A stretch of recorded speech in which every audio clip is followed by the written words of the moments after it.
Very good morning. Jai Shri Krishna Guru. Thank you for joining Shri Guru Charitra Parayan. Om Shri Gurubhyo Namaha, Om Shri Ganeshaya Namaha, Om Shri Saraswataya Namaha, Om Shri Guru Dattatreya Namaha, Om Shri Mahalakshmi Namaha. Gurur Brahma, Gurur Vishnu, Gurur Devo Maheshwaraha. Gurur Sakshat Parabrahma, Tasmai Shri Guruve Namaha. Shri Guru Charitra Parayan. Today we'll start the new chapter, which is chapter 4, and this is about Sri Dattavatar. How beautiful! I'm very excited. I hope you're also equally excited to learn about the Dattavatar. How did he incarnate? How did he manifest? What is the story behind it? I think yesterday, if you remember, we did the story about the incarnations of Lord Sri Hari. Why do the Lord manifest? Why do they take birth? And what is the purpose for which they have different manifestations on this planet Earth? That is one thing we learned. The second thing is, Namdarak was asking Siddha Muni the question about, what is the way of life? And how should he, live going forward? And he also requests Siddha Muni to make him his disciple. And it's a very important thing. If you remember, Namdarak asked certain questions. He says, the great yogi, can you please explain to me what is the way of life? How should I live? What is that you eat? He wants to know. Why? Because he also wants to go on the path of that spirituality and the way of life which his master, that is Lord Sri Narasimha Deva, was living. So likewise, even in our life, it is very important to question. Questioning is the most important aspect. And if you don't question, then there is a problem because you're never going to get the answers. So questioning is a must, and then getting that knowledge, that lesson is extremely important. See, many a time we might have questions, but we fail to ask. But if you fail to ask, what happens? Then you're not getting that knowledge. So please make an effort to go to your guru or whosoever you consider, who can give you that answer. Please go to them and ask the questions so that you can get your answers, which will then help you further in your journey of spirituality. So now let us begin the new chapter, chapter 4, Sri Dattavatar. This chapter describes the advent of Sri Dattatreya as the son of Anasuya and Atri. The chapter illustrates the power of chastity, that is, purity as exemplified in the life of Anasuya. Her purity could transform the great Trinity, the Durlabhaya, that is, the unattainable, into mere babies in her arms and make them Saulabhya, bringing within one's easy and close reach. The name Atri means one who has transcended the three gunas. Anasuya is one who is bereft of human frailties such as jealousy, avarice, envy, greed, lust, you name it, and is spotless pure. Where Atri and Anasuya cohabit, the Lord himself is also sure to abide. Oh my God. Let us understand. This is the summarization of the entire chapter. What is that this chapter comprise about? But let us first understand what is he saying here. Who is Atri Muni? Atri is the one who has transcended the three gunas. What does that mean? See, to become the highest spiritual being, he's the greatest of the sage. What is it first you have to transcend? That is your mind, body, senses, and the three gunas. Because when you operate in the gunas, then you can never attain the spiritual being. You can never attain the wisdom of knowing God or Parabrahman. You can never attain that. Please be sure. So it is important to transcend not just your mind, body, senses. Most important, the three gunas. See, because this body is operating either in or any of the three gunas, that is sattva, rajas, and tamas. But during Atri Muni's time, it is only full of sattva alone. So he has transcended the three gunas also. Can you imagine? And he is the highest order of he is the highest, sage of all times. He is one of the greatest sages. And then, what is he saying here? Anasuya represents one who has the power of chastity. She's a very chaste woman. What does that mean? She had conquered rather, she had overcome and conquered all the evil propensities like, you know, jealousy, avarice, greed, lust, you name it, envy. Today we human beings are filled with all of these qualities. Why should we have greed? Why should we be jealous of anyone? Why should we have avarice? We feel small. We feel if somebody has something more than you or somebody even gets something, we immediately become jealous of that other person. Why should we feel jealous? So, Anusuya is one such chaste woman who was exemplifying in her purity, which means purity in her thought, in her mind, in her action. She was a very pure woman. And what does it mean? It also means to attain the divinity, to become spiritually perfect, you have to have such qualities. See, these are all just characters defined so that we understand what do they signify. And this is all part of the Leela. So you need to understand that it is extremely important to overcome such the evil propensities or these petty qualities that we have within us. It's a fallible human nature. It's our tendencies that we have. So how do you overcome? See, yesterday my Krishna Guruji was doing a very beautiful lesson in Das Bodh, and in that he's saying something very profound lesson. He taught that we should always feel contented with what we have. Whatever God has bestowed upon us, we must feel trupt. Trupt means being contented. You're not running after things. You're not going and putting lot of effort to get something. That which comes to you effortlessly, you have to just accept and move on. Don't run after it. There is nothing that you're going to gain in this world. And most important is, you need to realize that the Lord is rests within you, means he lives within your heart. And when the Lord Sri Hari is living in your heart, the goddess Lakshmi, who is always at the feet of the Lord, is within you. You will get all the goodness, the Aishwarya, everything that which you have to, provided the Lord is first pleased with you. How will the Lord be pleased with you? See, the Lord can be pleased with you when you have subdued your ego, mind, arrogance, when within your heart you're purified, you become the epitome of goodness, where you're always nice to everybody, you're kind to everybody, you're always having good thoughts about everyone, you're not thinking bad about anybody, you don't want bad for others. Likewise, you're always thinking good alone and you're doing good. So when you have such purity of thought, you don't think the Lord is going to be pleased. Of course he will be pleased. But even one wrong thought, the Lord is not going to be pleased. And most important, see, when you have a guru, we say the guru is the doorway to God.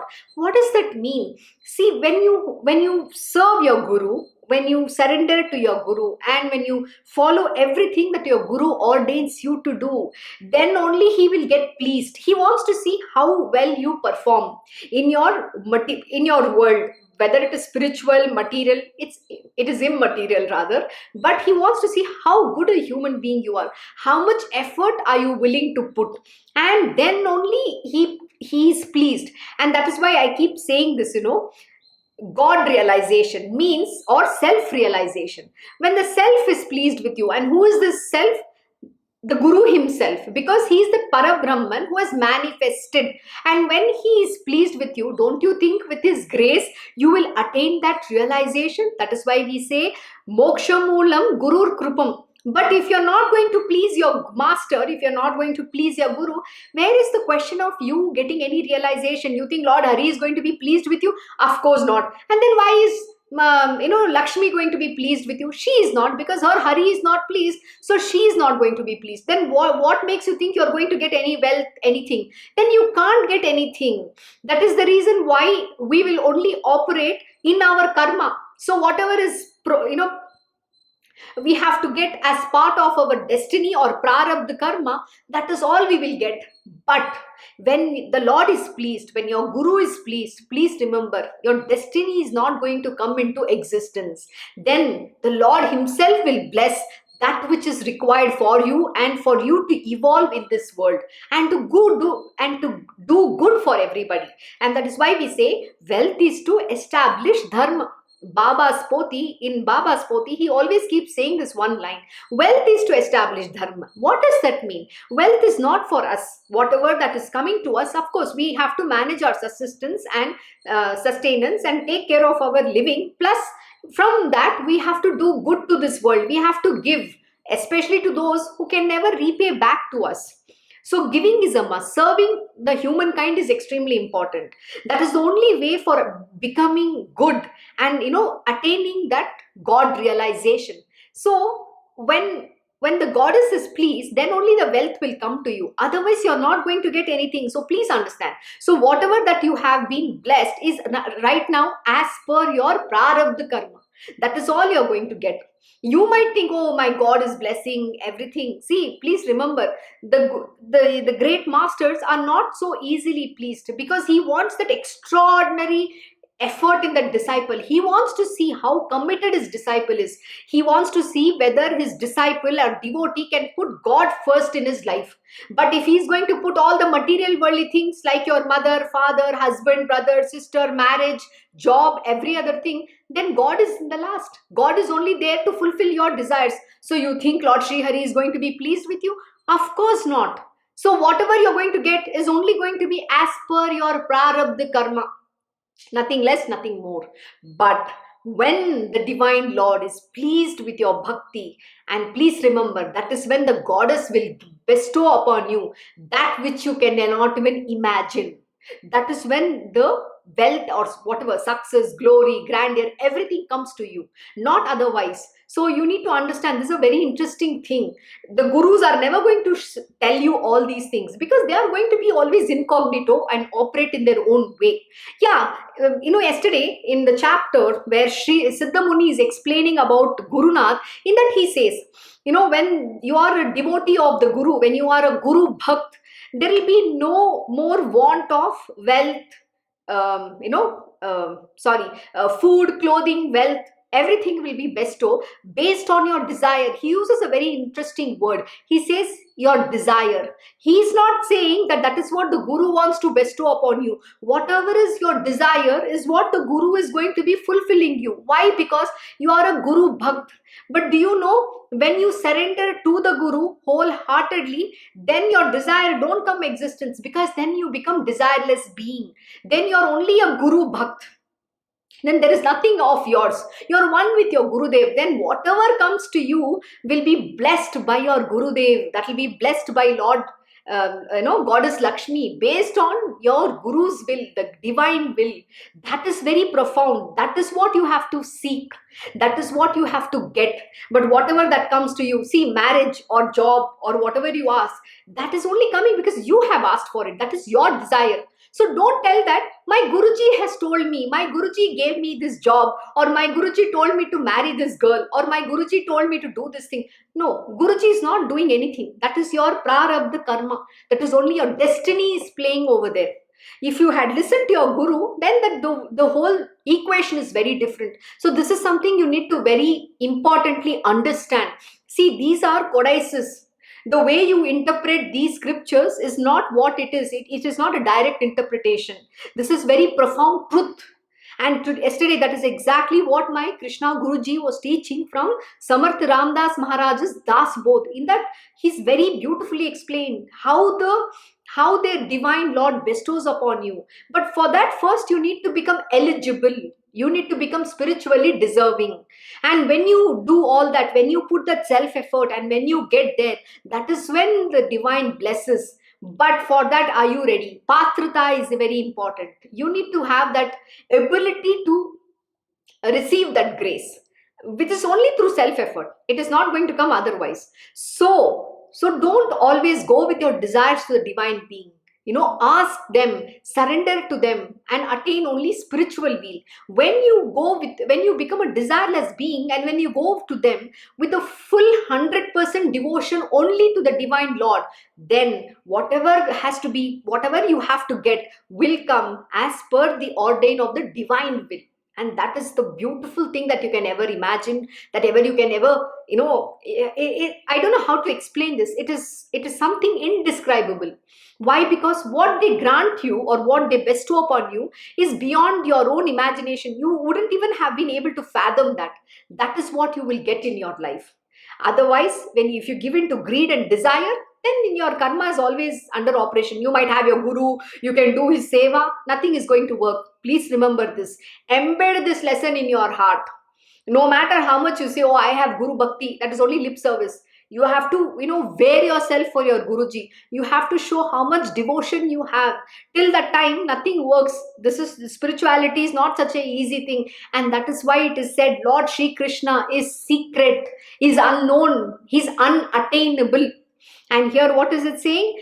Where Anasuya, because of her chastity and purity, she was able to attain, she could transform the great Trinity, the Durlabhaya, that is unattainable, into mere babies in her arms and make them Saulabhya, bringing within one's easy and close reach. Such should be your power. Today, can you name one person who is like this? No, there is not a single person, because we are all filled with our desires, greed, lust, wants. Oh my God, endless things we are filled with. Today, nobody is like this. So, this whole story says that the name Atri means one who has transcended the three gunas, and Anasuya is one who is bereft of human frailties, such as jealousy and everything. So what does it mean? You need to be so pure, and that is where, and is spotlessly pure. Where Atri and Anasuya cohabit, the Lord himself is also sure to abide. So the Lord himself wants to be born in such a place. He wants to abide there. And what does that mean? This Anasuya and Atri is not outside. It is within us. This human body is the sage, and this Atri Muni and this Anasuya. We have to transcend the three gunas. We have to become pure like Anasuya. That is when the Lord will abide within our heart. That is when you will have God realization. So there is no Anasuya and Atri Muni outside. That is when the Datta will be born within us. That is what the story is all about. And so let us continue. I've given you a summarization, what you need to do and how you need to become. We have to live a God-pleasing life, which is full of truth, goodness, love, purity. We don't need to be bothered about what happens in the world. We are not here to change the world. First, change yourself. Be the change you want to see in this world. Why are you bothered if somebody is doing this, somebody is doing that? Let them do whatever they want. It is none of our business. They need to be bothered about their own will. If they don't want to, that is their problem. They will go in the gutters. It is none of your business. So why don't you focus only on yourself, on your own development? Practice purity, practice goodness, practice love. You think these words are so easy to live? It is not. But we have to practice. We have to strive really hard. We have to put extraordinary effort and do, like Baba says, deep sadhana is very important. Okay? So when you do all of these things, then only you can attain the divine within yourself. Make this heart, this body as the temple. Your heart is the abode of the Lord Almighty, where you will realize Him. So let us start the story. Namdarak asked Siddha Yogi how the three great gods Brahma, Vishnu and Maheshwara were born as a single manifestation as Datta. His heart was yearning to know the whole Guru Charitra from its very beginning and origin. Siddha Yogi began describing the origin of creation. In the timeless beginning, there was no earth, no sky, no planet, no universe and no being. It was all an infinite expanse of water. On it was resting Lord Sri Narayana. Actually, that primal water itself was God. Out of the water was born Hiranyagarbha, and out of Hiranyagarbha emerged Brahmanda. What is Brahmanda? That entire universe. Hiranyagarbha, that is the womb from which the Brahmanda came into existence. Brahmand split into two, and one became the sky and the other the earth. The Lord then created the four-faced Brahma and entrusted him with the task of creation of both the animate and the inanimate beings. Brahma, out of his manas, that is mind, When you say manas, it's not the mind, the mind. This is the universal mind, the divine mind. Created the seven sages known as Manasa Putras. Atri Rishi was one of those seven sons of Brahma. See, you need to remember this, There are a lot of many universes. There's so many different universes. Actually, we say that there are a lot of different manamantras. But if you understand that God is an eternal being, there is no beginning, there is no end. He is a timeless being.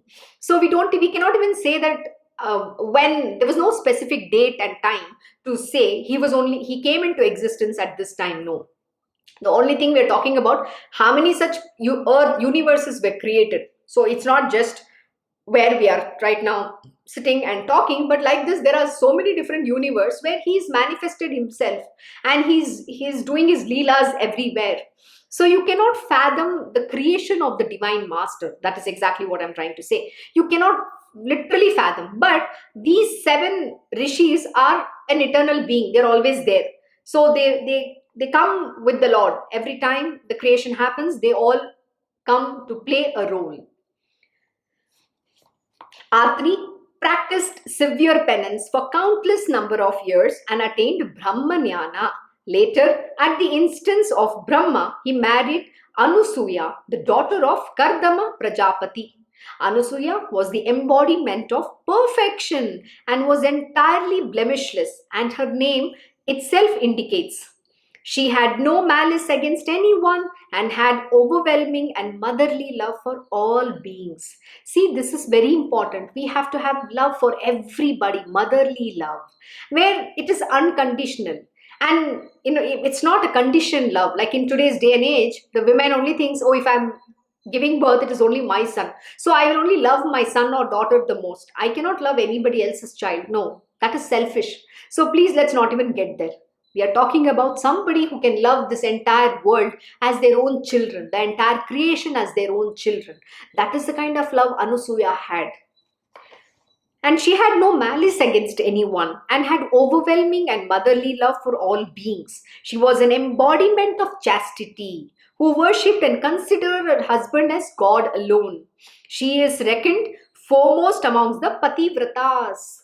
What do you mean by Pativratas? Means she considered her husband as the God, and she would do penance so that her husband has long life. Today, you think there is any Pativrata? Oh my God. There is no husband like Atriya Muni. There is no wife like Anasuya. This is a rare phenomena in today's day and age. Everybody is in a contractual binding today.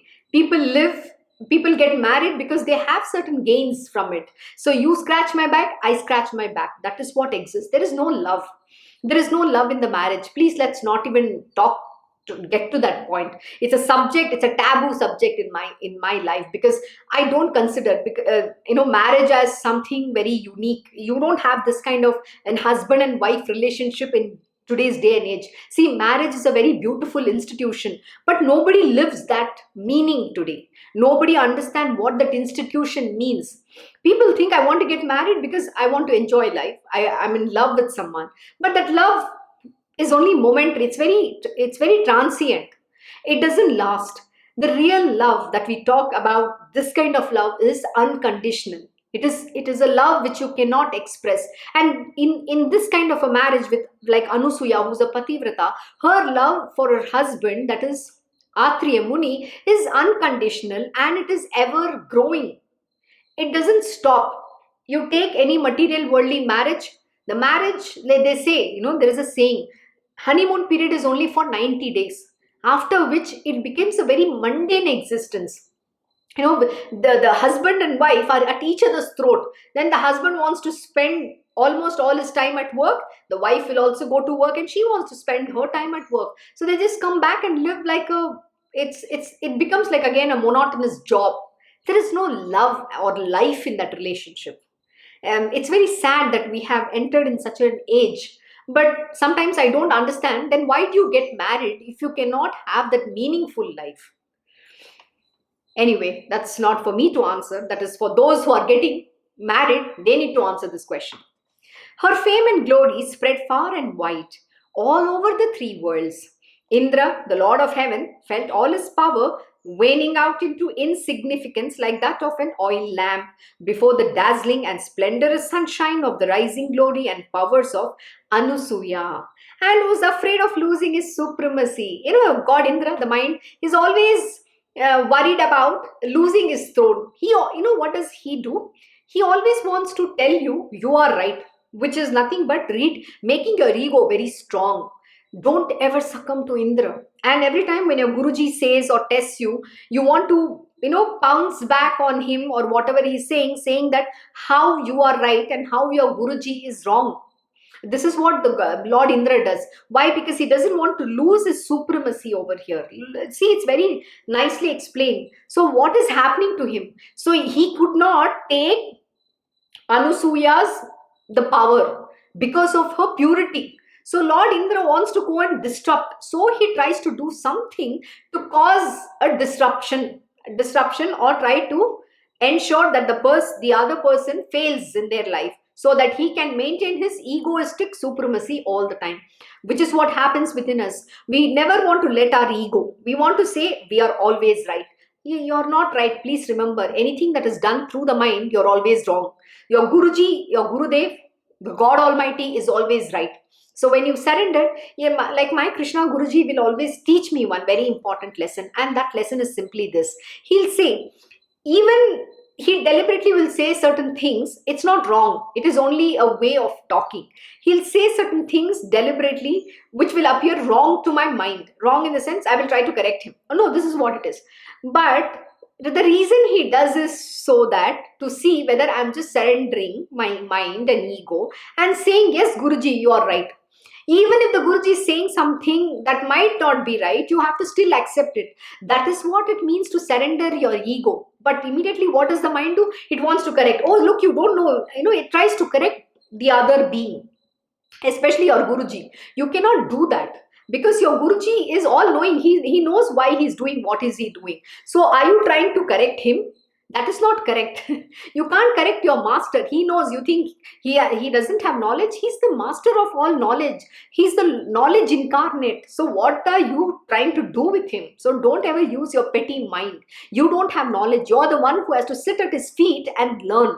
That is very important. And only when you become humble and subservient can you ever learn and get the knowledge, not otherwise. So don't ever give in to Indra's ways, trying to make you look superior. That the moment you try to show your ego and arrogance, you're only going to fall down. My Guruji has always done this, and he'll just watch other people coming and telling how great they are, they know too much. They come and blabber dime a dozen to my Guruji. My Guruji will just be very humble. He's only listening. He knows you're a fallible human being who's trying to show off your ego. And with ego, you can't achieve any divinity. Forget about knowledge. Knowledge is so out of question. You can't even attain that much of grace with your ego. So don't bring in your ego. Ego is very dangerous. And even the ego of knowledge is even more dangerous. If you say, I know something, then your fall is imminent. He approached the three gods, Brahma, Vishnu and Maheshwaraha, and entreated them to arrest the ever-increasing powers and glory of Anasuya by somehow casting a blemish on her chastity. See how mean nature it is. He said Anasuya's name and fame had been already outshining and eclipsing that of the three divine consorts, Lakshmi, Saraswati and Parvati, who were till then ranked as the foremost among the women in all the worlds. The gods wanted to put Anasuya's purity and power to test. Please understand, all this is just a leela. And there is a profound outcome of what they do and why they do. We cannot fathom that. They transformed themselves into mendicants and approached the hermitage of Atri Rishi. They begged for alms. At that time, Atri Rishi had gone to the river to offer his daily oblations. Anasuya came out and welcomed them and extended hospitality to them. They made a strange request that the food prepared be served to them by Anasuya without wearing any garment. Wow. Anasuya, though perplexed at such a strange, embarrassing and impossible condition, however, thought for a while as to what she should do. Atithis cannot be turned away under any circumstances. Why? Because Atithi are Daivo Bhava, means Atithis are none other than God. Atithi means guest. See, in Indian tradition, anybody who comes to who visits your home, especially around at 11:30, 12 p.m., we will never let them without having food. So you have to offer food. This is our tradition. This is our culture, because we believe that Atithis are Daivo Bhava, means Atithis are God themselves who have come to your house. So you cannot let them go without eating food. So Atithis are aspects of God himself, she thought. But yes, it flashed in her mind. If only the guests were her babies and she their mother, she could feed them without donning a garment. She concluded. Wow. Do you see? The pure intellect is powerful than even the mind. So what does it mean? Because of her purity, her intellect gave her the solution. She was able to find the solution. So what does it tell you? That when you have the pure intellect, when you have the purity within you, answers will come to you. You will be able to find answers for every problem. You will have solutions for everything in your life. But are you that pure being? That is what being godly means. Why is God the supreme? Because he has answers for everything. He has solutions to every problem, and everybody comes to him with problems. Everybody comes to him with something that they want from God, because they believe God has all the answers and God is the only one who can fulfill whatever the human beings want. But what is that? Through this story, what are you learning? That this power rests within us. The God is within us. But first, to tap into this power or capability, we need to make ourselves capable to that extent. And how do you make capable? By overcoming your human frailties. So once you overcome that, you will have your pure intellect give you the answer, because the Lord is within you. Like yesterday my Guruji said, Lord Shri Hari is within you. So what answer do you want, you will get. So do you think you cannot find any solutions? Of course you can. But are you even capable of that? First, you make yourself capable. Empower the God within you. This is what it means. This is an example where Anasuya is an example where she has empowered. She has become that great divine being herself. Her pure intellect gave her the solution. So if only the guests were babies and she their mother, she could feed them without donning a garment, she concluded. Her thoughts, the thoughts of a pure and chaste mind, instantly became a reality. What does this tell you? Just the pure thought will make that object into a reality. You will be able to transform anything you want in your life. You can create. That is why we say the creation happens through the power of the mind. Didn't Brahma say? Brahma, out of his manas, created the 7 sages. So what does that tell you? That you have this entire power within you. But for that, first you need to empower yourself in becoming the divine being. And here the qualities have been mentioned very beautifully. So she was able to make her thought into a reality. That is the power of her purity, the chaste life that she lived. The elderly guests turned into babies. She then fed them with all the motherly solicitude and love, sang lullabies for them, and put them to sleep in a cradle. When Atri Rishi returned home, to his amazement, he found Anasuya fondling the 3 babies and singing to them lullabies on Upanishadic truths. See, again, what is she singing about? She's singing about lullabies of Upanishadic truths. Today, what do we teach our children? Pokemon, and I don't know, whatever, Candy Crush and so many other nonsensical stuff. And today's kids are lost in that iPhone, iPad and whatever gadgets, watching dime a dozen nonsensical things. And most important, what is it? TikTok and dancing to some stupid songs. This is what we are doing. We have lost our, the spiritual goodness at all. So what is Anasuya teaching? This also should tell you that you have to inculcate good knowledge about our, our scriptures, our Vedas, our rich culture, heritage, everything to our children, we don't teach them any of these things. It is a very sad state. You know why? Because the parents themselves don't have the knowledge. Where will they teach their children? And then you ask them, have you learned? They'll say, my parents never taught, my grandparents never taught. So nobody has made an effort to learn. And this must give you some, that light within your brain. What does it say? She then fed them with all the motherly solicitude and love, sang lullabies for them, and put them to sleep in a cradle. She was singing to them lullabies on Upanishadic truth. How profound is that? So this is a child. So like that, you have to also teach your children. This also talks about how, which means you must yourself become educated, knowledgeable. So you have to be learning yourself so that you can inculcate and impart to your children lot of good things in this world and show them the path of righteousness. Anasuya rose and offered the children at the feet of her husband and said, these children are the gift Datta of God to us. Atri Rishi was overwhelmed with joy. Atri Rishi, through his Divya Drushti, means through his divine vision, realized who the children really were. He prayed to them, O supreme gods, Brahma, Vishnu and Maheshwaraha, it is all your inscrutable divine Leela. You, the infinite beings, chose to become babies in our humble home so as to delight us who have been childless and have been praying to you in our heart of hearts to bestow on us a child. How blessed are we to fondle you. Tears of joy started welling out from the sage's eyes, bathing the babies, so to say. The babies now assumed their real forms and made their appearance before the couple as the Trinity, Brahma, Vishnu and Maheshwara. They said, we are pleased with you both. You ask for whatever boons you wish. The couple prayed, let the joy you gave us as babies in our home a little while ago become permanent and a lasting reality. Make this humble cottage of ours your own home and give us the blessed opportunity to fondle you as our own children.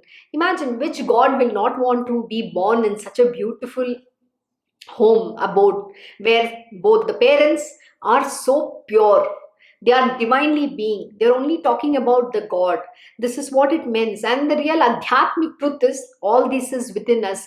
The only way to realize God is by becoming divine, by being chaste, by transcending the gunas. The Atri and Anasuya is you alone. And that is when the Dattatreya will be born within you. You can realize him within yourself. There is nothing outside of this body. So every spiritual scripture, everything is only teaching this. And most important, Guru is the doorway to God. So service unto the Guru is important. Atri Muni is a great sage. Anasuya did her service to her husband. Okay, she worshipped him as God himself. So worshipping a great sage is most important. And what this also tells you, that even if you're married, your wife or your husband have to support each other in their spiritual upliftment, not becoming crass material human beings, getting into the gutters of lust and greed. That's another important lesson. See, everything here talks about a very profound truth. But today, what are we into? We are into lust and greed. That's exactly what Kali Purusha does. He uses the two weapons of your palate and sex. And what happens then? You're lost in that lust and greed. And you can never get out of it. So the marriage is only for the aspect of procreation. But beyond that, what is the real meaning of the marriage? Here it is very beautifully explained by Atri Muni and Anasuya. How should you live? How both husband and wife have to be a support system to each other for the spiritual upliftment, not for enjoying the carnal desires of each of you. There's nothing like that. So the purpose of this teaching is so that you understand and you evolve. Even though you get into a marriage, you need to live a pure life like this. How beautiful it is. It is very divine. Can you live a life like this? And only then can Datta be born to you. Out of goodness can a divine being born to you and will want to live in your abode, not otherwise.